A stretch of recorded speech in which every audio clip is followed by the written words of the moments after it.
Okay, so I'm going to be doing talking about my OC, my Fire Nation OC from Avatar: The Last Airbender.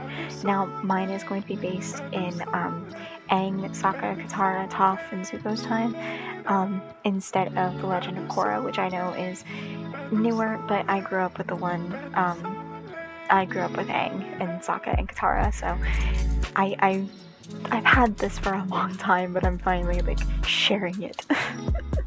But, it took me a while to, like, get everything the way it was that I wanted for her, and you can see, like, I screwed up in some places, which is fine. But, we're gonna be getting into her here in just a second. I got a little red dress on. It's got pockets.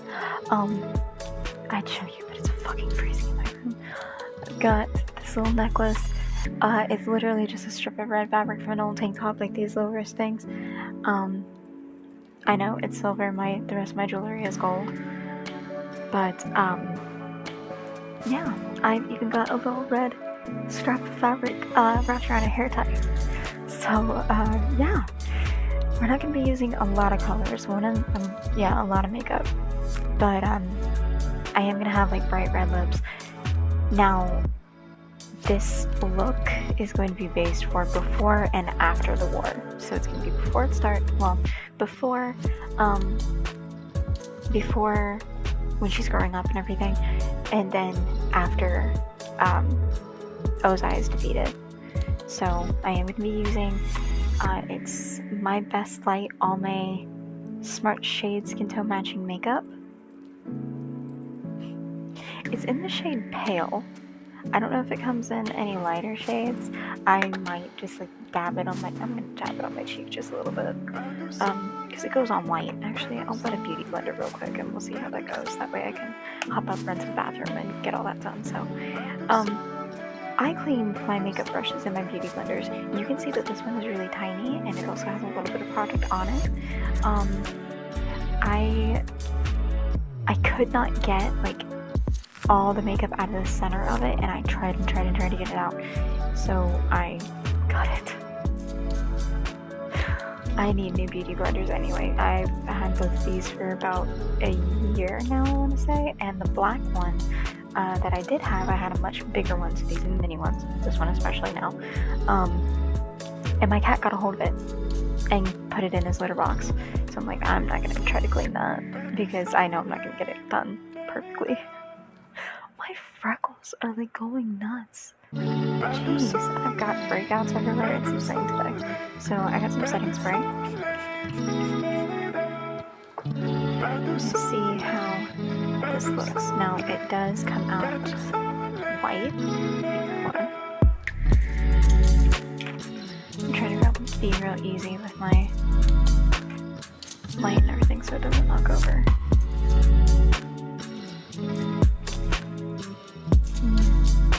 Really?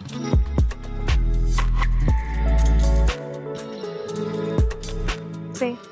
It's like a white, it's not skin toned or anything. But we're just gonna try it. Just gonna try a little bit of it. So there we go. Get a little dab on it.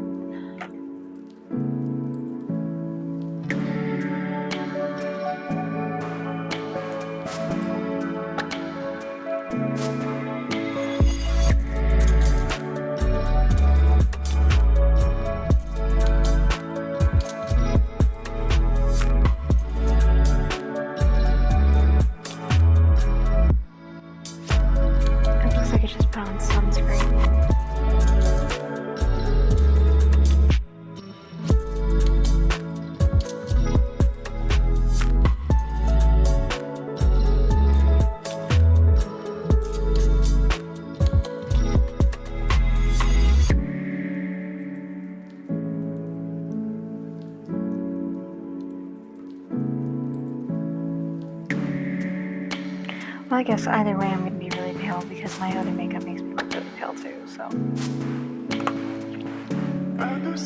How's it going to look with powder on?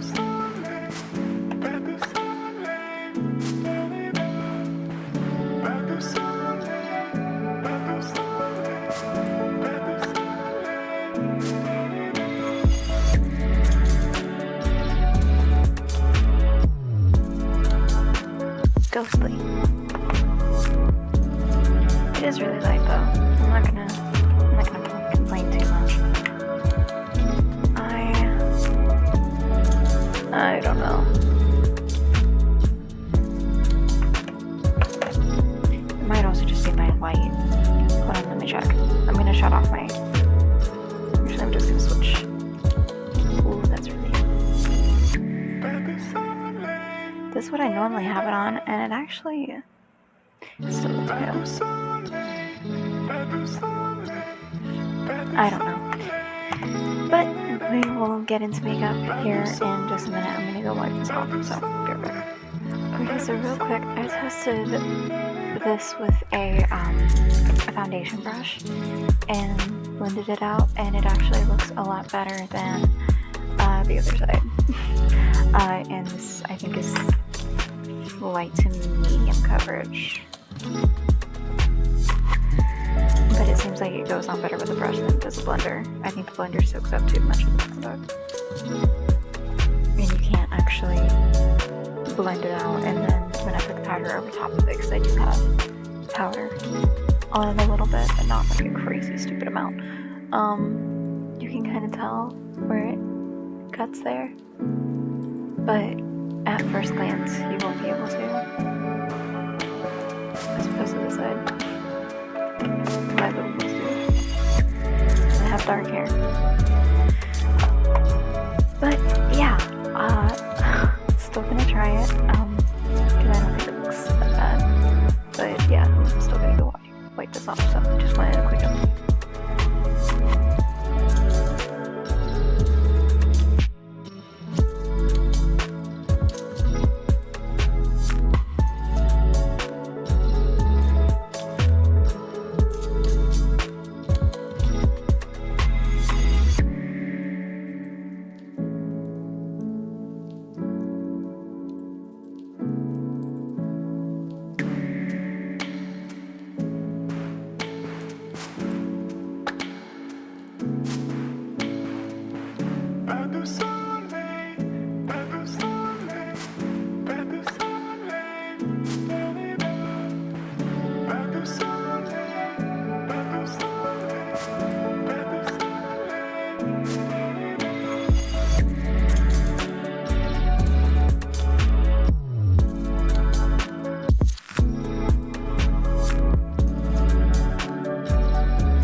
Alright, I got the makeup done.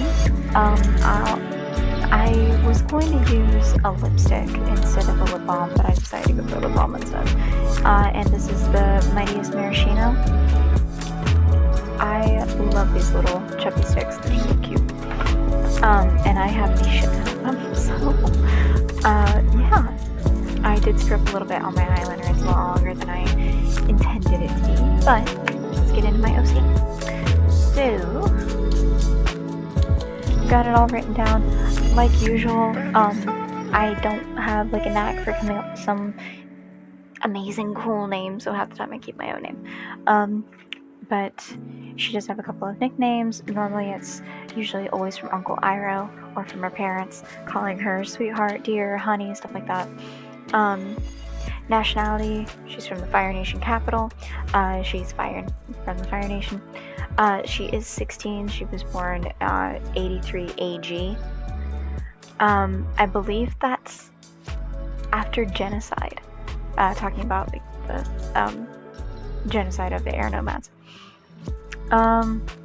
Physical description: female, brown hair, brown eyes, fair skin. Love interest is Zuko.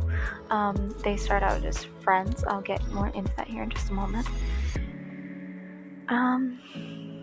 Allies, the gang, the Team Avatar, Ty Lee, Iroh, May, Hakoda, June, Kiyi, who if you know who that is, congratulations. If not, you need to go look at the comic books for Avatar: Last Airbender. Lu-Ten, Iroh's son. She does know who he is. Like I said, I'll get more into that here in a minute. Kyoshi Warriors, Order of the White Lotus, Suki, and King Bumi. She and King Bumi are like absolute buds whenever they finally meet. Enemies, obviously Ozai, Azula, Zhao, Longfang, the Dai Li, yeah, the bad guys. Weapons, firebending, daggers, and war fans. So get more into the war fans and everything as well as the daggers. Fighting styles, fired using her firebending, the Japanese war fans, and chi blocking because she's best friends with Ty Lee. Profession, okay, firebending master as well as a firebending teacher with Zuko for Aang. Former Kyoshi warrior, as well as works in Iroh's tea shop in Ba Sing Se, and affiliation Team Avatar. So, as a child, she befriended Zuko first, but she also befriended Azula, May, and Ty Lee. She attended the Royal Fire Academy for Girls, which I guess is the school that Azula, Ty Lee, and May went to, that taught them their martial arts skills, taught them how to hone not only their abilities, but as well as how to fight, how to protect yourself, and how to act in a very royal way, because no, May and Ty Lee are not like directly in line with the royal family.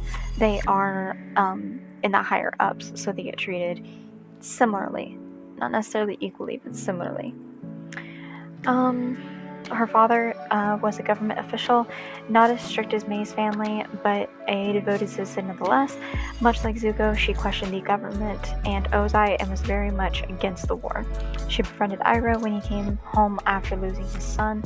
Now, like I said, she does know who Lu Ten is, because there are moments where in like her early childhood, growing up with Zuko and growing up in the castle, or in the palace, not the castle, she does, like I said, befriend Zuko, and he invites her over and they hang out a lot. Because right on top of all that, where the royal palace is, I would assume there is also, and this is probably canon, it might not be, I don't know, that there are also separate homes further away from the palace, but not like stupidly far by the ocean. Because remember, the Fire Nation capital is on a volcano, an inactive volcano. Is it inactive? I don't know. I would assume, but like he would invite her over, they'd hang out and everything, because she is supposed to be the same age as him.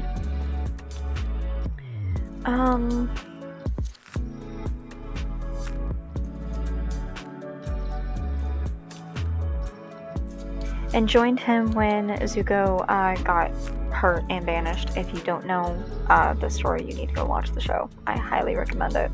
I am a good aunt because I started my nephew on it and he absolutely loves it.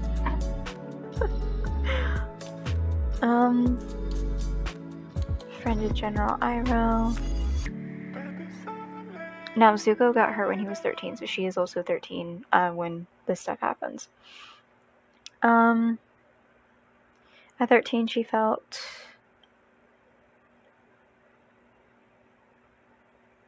Oh, hold on. Sorry.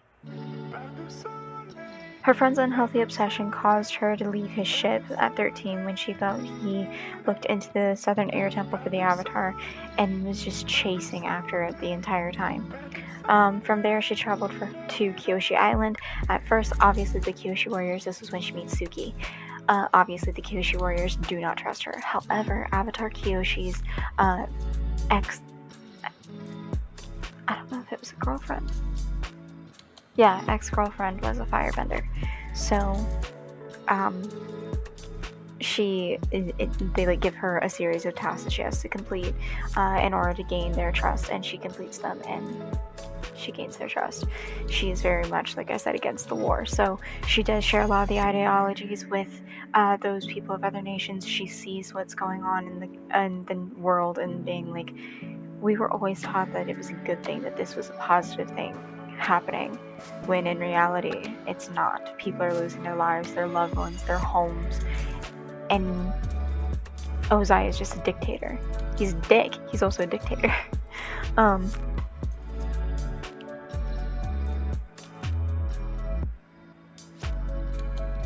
And they do train her as an honorary Kyoshi warrior. When she meets Aang, Sokka, and Katara, they find out that she's actually the great-granddaughter of his friend Kuzan. Now, if you know who Kuzan is, Kuzan was Aang's oldest friend. Not oldest friend, but one of his friends in the Fire Nation whenever he was in his... before he found out he was the Avatar. And they went on a lot of adventures together. He was a mediocre firebender, and he loved dragons, and he loved adventures. So this is kind of her connecting with her great-grandfather. And it also ties in with, do you really think friendships can last more than one lifetime? So like how Toph,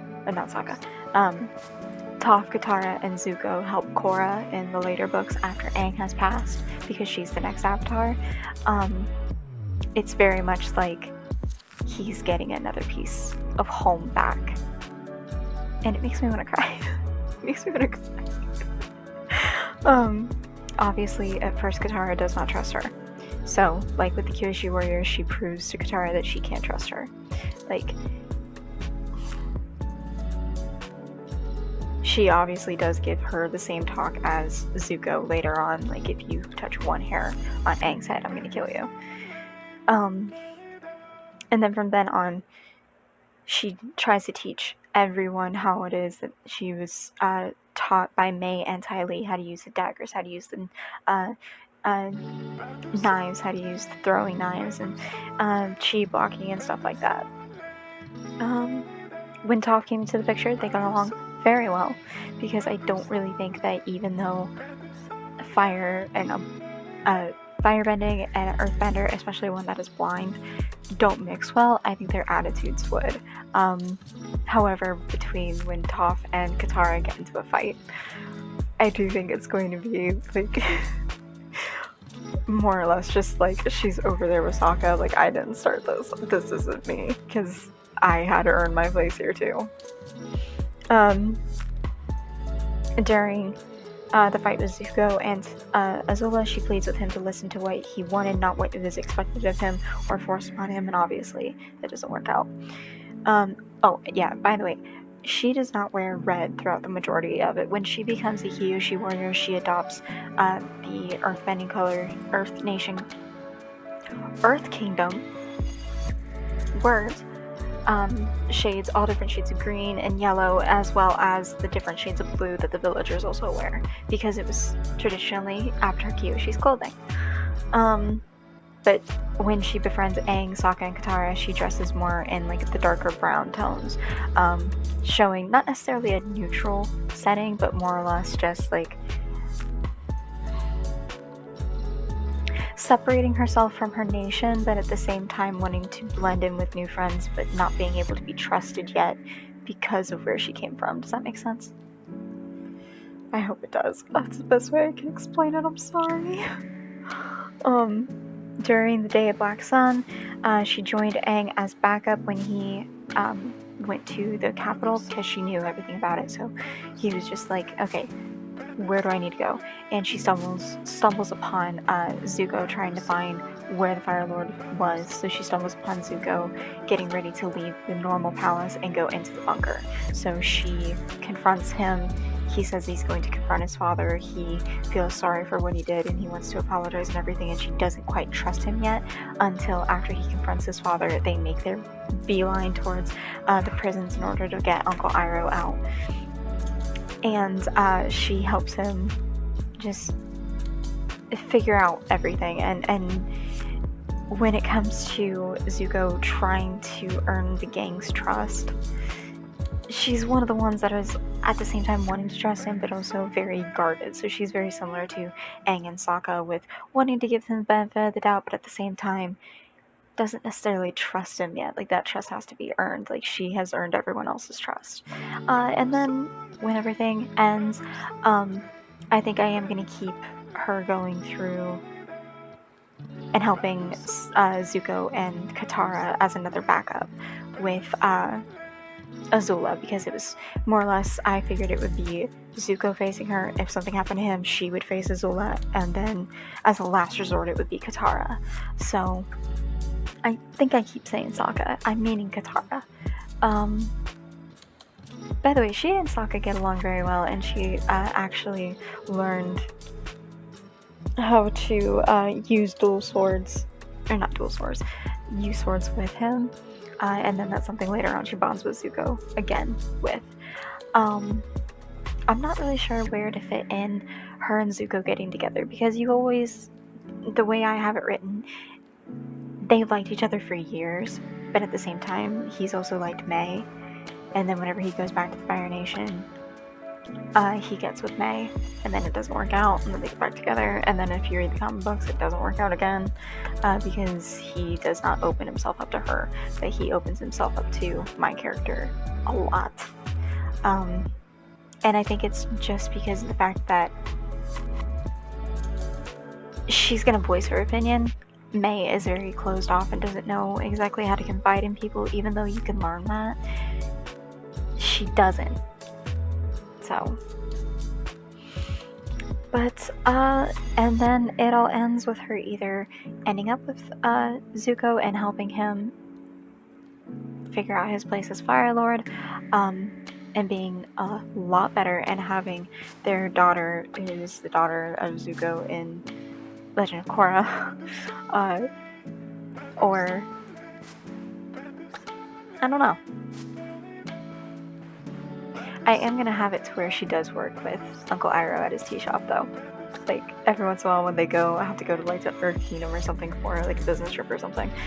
She's usually always there helping, and the patrons will always say, "Well, she's the wife of the Fire Lord. She's so nice." I don't know. It's a work in progress, but then again, at the same time, the first outline it was that I had for her had her as Aang's sister, who there cannot be two avatars born in one cycle. But I was gonna have it to where like the cycle knew, the spirit world knew something was gonna happen with Aang, so she was like a backup. And then they both have the same ideology that they're just like, you know what, I don't want to do this, I'm not ready, I'm only 12 years old. But I kind of like her being friends, her being the kind of person that's like, I don't agree with this at all as a firebender. And everyone says they see me as a firebender. I don't know what it is. I'm a fire sign. I'm a Leo. My sun, moon, and my rising are all in Leo. And those are like the core. I like astrology, so it's like the core 3 that describe you as a person. So yeah, that is my OC, and hold on, I will show you the dress fully if I can get out of this chair.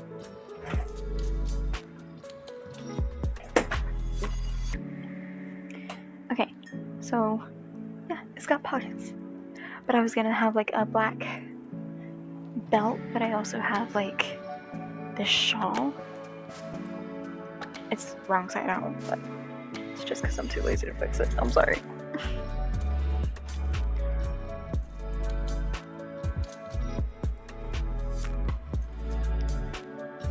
And then have pants underneath or something to where this kind of looks like the back of a skirt, like the layered skirts and everything, and then have it like bunched here to where it looks like it's tied.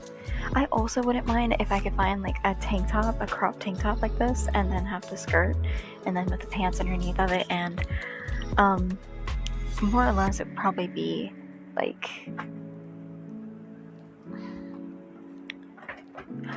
little ballet flats, kind of like how Ty Lee wears.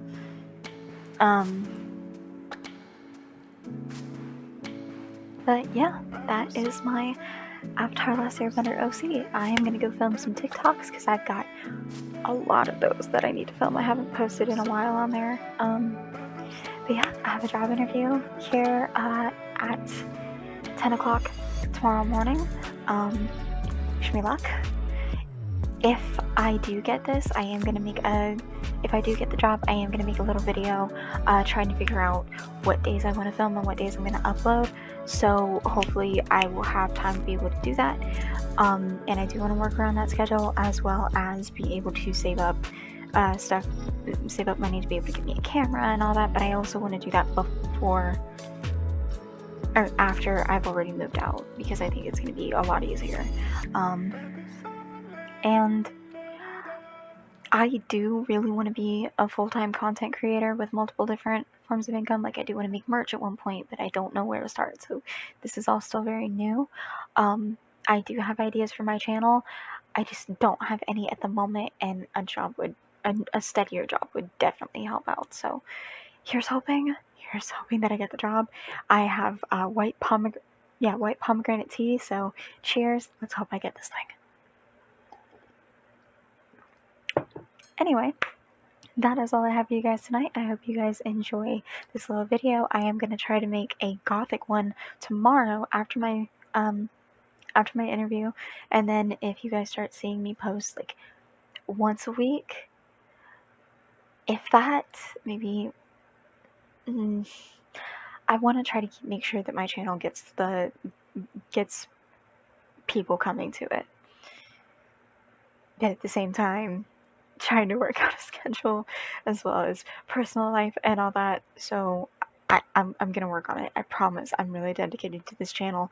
There are just times I hit a slump and I don't know what the hell I'm doing. So things are finally starting to turn around in my favor. So let's hope that things are gonna go well. So that's all I have for you guys today. Please feel free to leave a like, leave a comment. Let me know if you guys have any other movies or TV shows that you guys want to see if I have an OC for. I've been rewatching people play through Resident Evil Village because I've been seeing it pop up on my For You page on TikTok a lot, and it's all Heisenberg. And shut up, because I like the fucking character. So I'm debating on making an OC for Resident Evil Village.